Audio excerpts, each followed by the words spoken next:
En las noticias y en todos lados hablan de la deuda pública por aquí, por allá. La gente se empieza a pelear y ¿qué pasa? Le cambias al canal, ¿no? Y muchas veces, pues no sabemos si nos ayuda, si nos afecta, qué significa esto de la deuda pública. Y en breve te voy a explicar 5 cuestiones, pero pues bueno, ¿qué es? ¿Para qué se usa? ¿En qué te va a afectar a ti? ¿Quién la paga? Y todo esto. En primer lugar, ¿qué es la deuda pública? Bueno, intentemos pensar como la deuda de una persona. Bueno, pues como una persona va, pide un crédito que para un negocio, una casa, un coche, que para una tarjeta de crédito, etc. Esos son como los más frecuentes de, bueno, de una persona, ¿no? Ahora intentemos pensarlo como una empresa.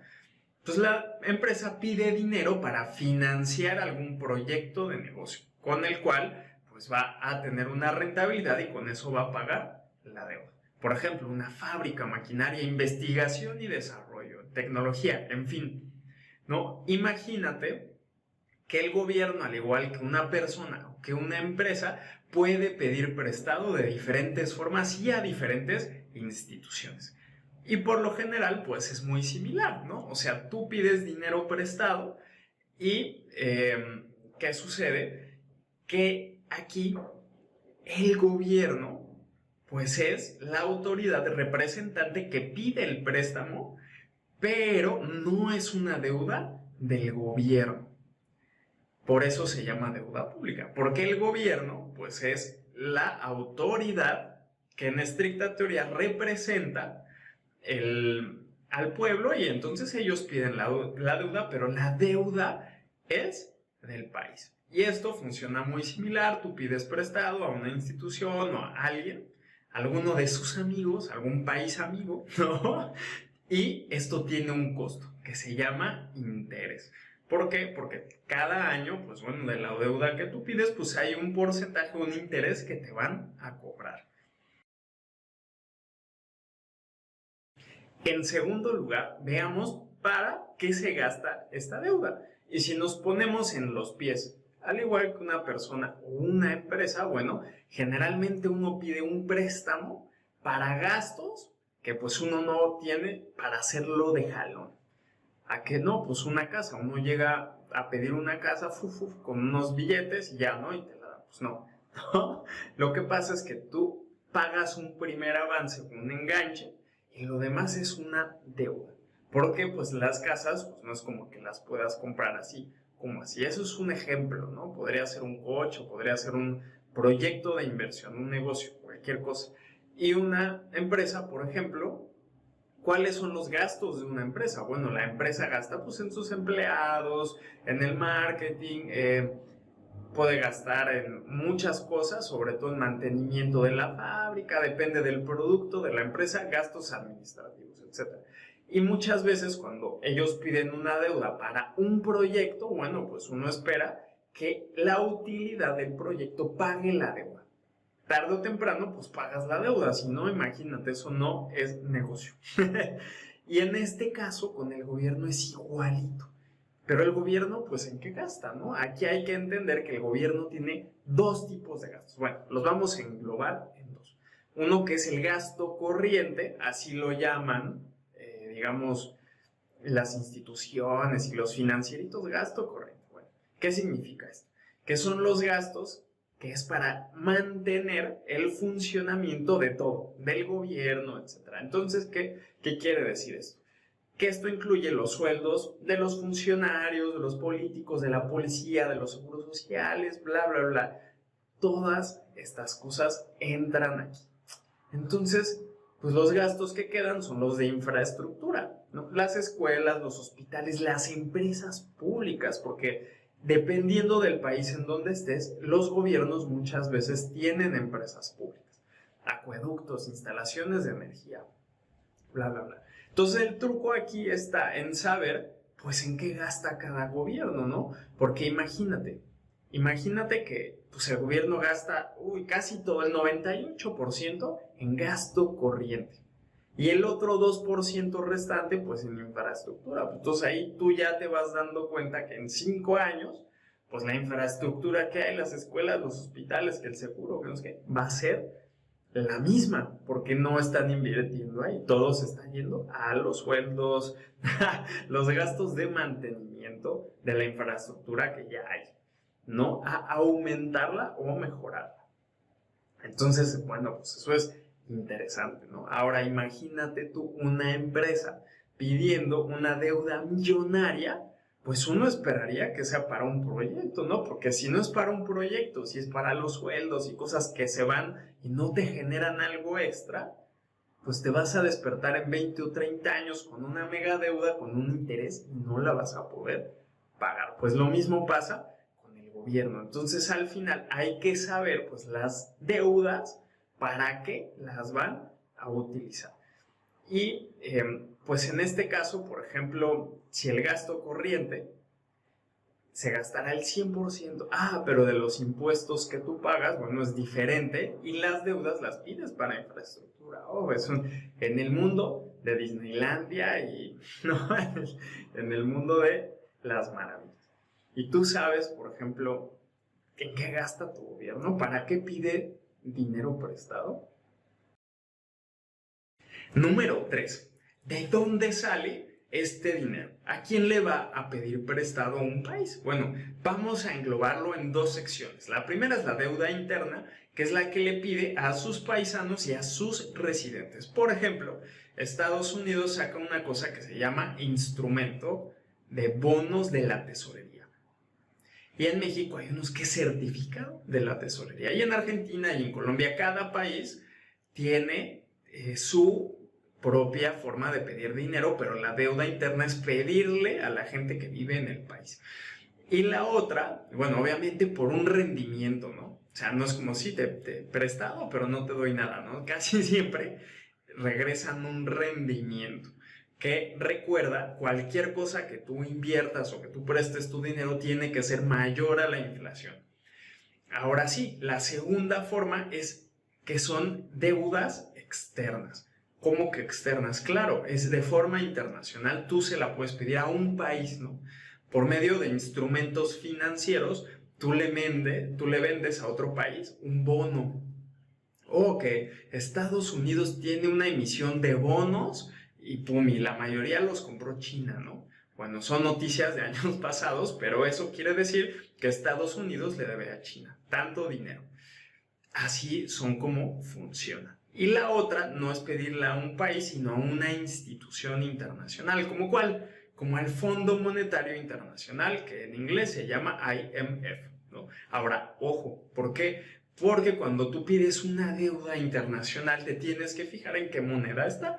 Porque muchas veces, pues sí, se pidieron $1,000,000, ¿no? Vamos a ponerle $100. Y en ese momento, pues esos $100 equivalían, o cada dólar equivalía a 10 pesos o lo que sea.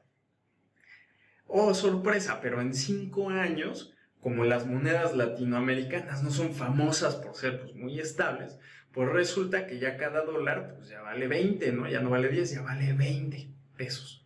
Pues tu deuda sigue estando en dólares y eso tiene un riesgo financiero, ¿no? Son una de las cosas que se tiene pues, que fijar el gobierno. Y claro, hay instrumentos también financieros para protegerse de este tipo de devaluaciones, que bueno, eso es un tema un poco más complejo, sin embargo, el riesgo de la moneda pues sigue estando ahí, ¿no? Y esto es la forma en la que generalmente se pide la deuda pública.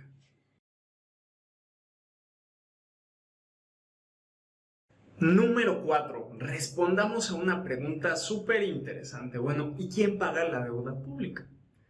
Vamos a ponernos en los zapatos de una empresa o de una persona. Pues si tú como persona pides dinero, pues nadie la va a pagar por ti.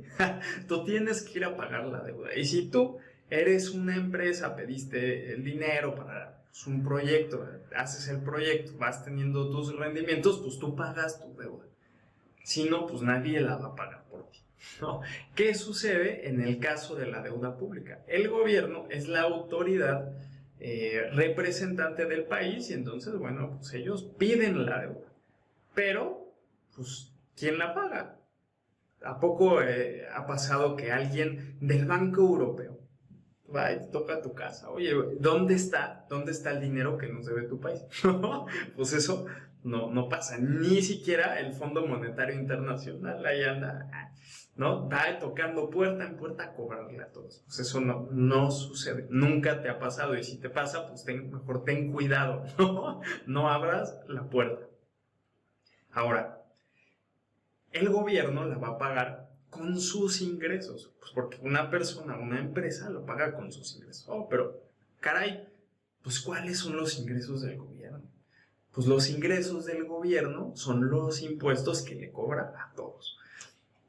Y entonces, pues eso quiere decir que todos los que pagan impuestos, pues pagan la deuda, ¿no? Básicamente así es como funciona. Ay, oye, pero pues la economía informal, que no sé qué, todo mundo paga impuestos. Es más, hay uno que se llama IVA. Y por lo menos en toda Latinoamérica existe el IVA, que es el impuesto al valor agregado.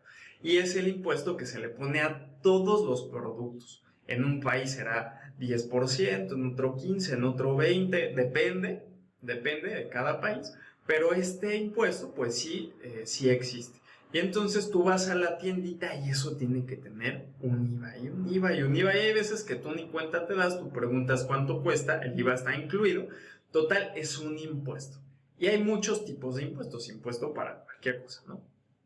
Entonces, pues al final, pues de esos impuestos son de qué se debería de pagar la deuda.